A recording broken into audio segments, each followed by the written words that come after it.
ketemu lagi kita di channel ini.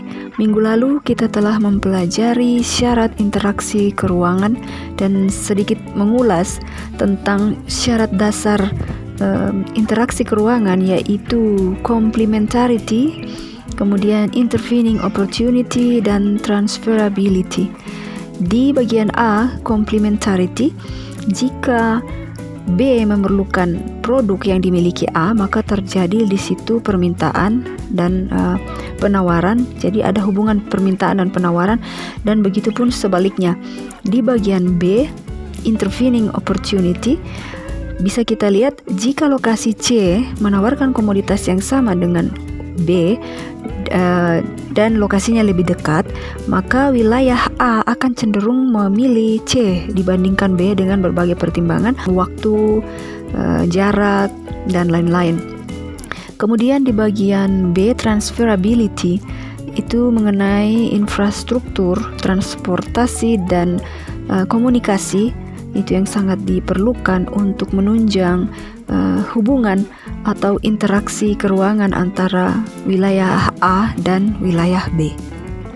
Nah, sekarang kita akan mempelajari pengaruh interaksi keruangan dan waktu. Setiap wilayah memiliki komoditas unggulan yang dapat dikembangkan sebagai keunggulan wilayahnya. Komoditas tersebut selain untuk memenuhi kebutuhan sendiri, juga dapat dijual ke daerah lain yang membutuhkan. Nah, dalam kegiatan inilah terjadi interaksi antar wilayah dalam waktu tertentu, baik yang telah terjadi di masa lalu, sekarang, dan di masa yang akan datang. Lalu, apakah pengaruh dari interaksi keruangan dan waktu tersebut terhadap tatanan kehidupan manusia? Baiklah, kita akan bahas satu persatu. Yang pertama, bagian A, bertumbuh dan berkembangnya pusat perdagangan. Kenapa hal ini terjadi? Jawabannya karena interaksi antar ruang memicu suatu wilayah berkembang menjadi pusat atau titik temu ekonomi, dalam hal ini perdagangan, sebagai dampak dari proses pergerakan barang, manusia, dan informasi antar wilayah dalam kegiatan perdagangan yang berlangsung secara terus-menerus.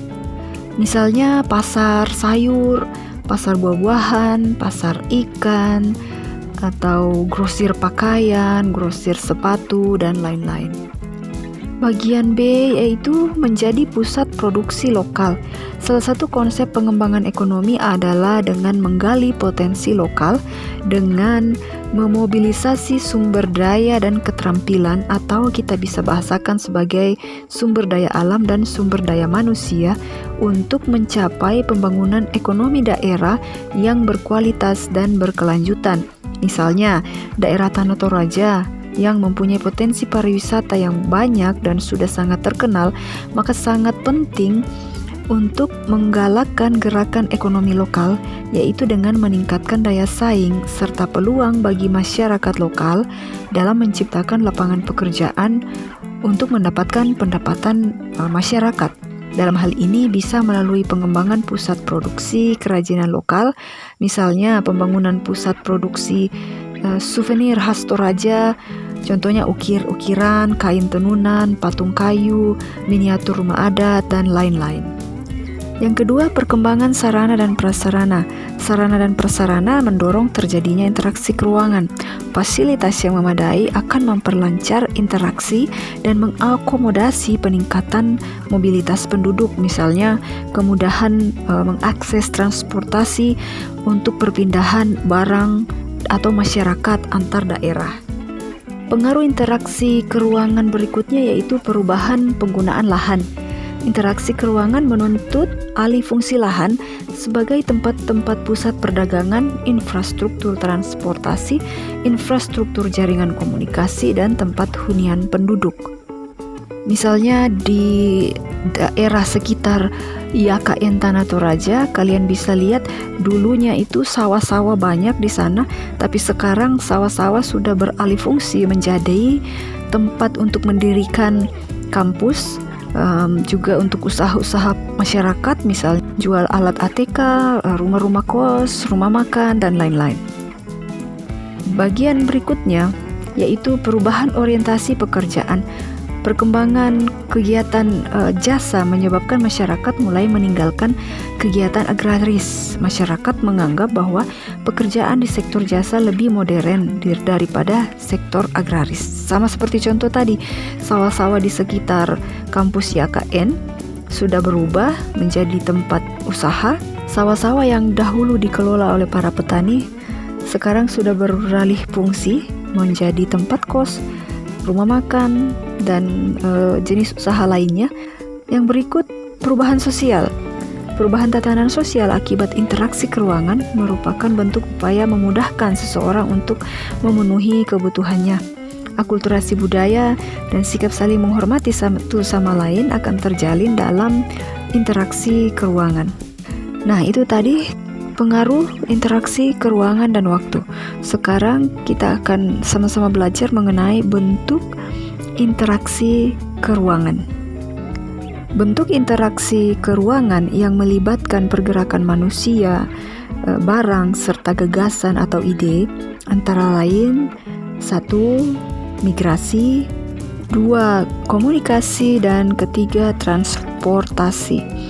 Nah, yang pertama itu migrasi atau perpindahan penduduk. Jenis migrasi meliputi imigrasi, emigrasi, urbanisasi, ruralisasi, transmigrasi, evakuasi, sirkulasi, komutasi. Bentuk interaksi keruangan berikutnya setelah migrasi tadi yaitu komunikasi. Komunikasi merupakan bentuk interaksi antar ruang yang melibatkan pertukaran ide atau gagasan.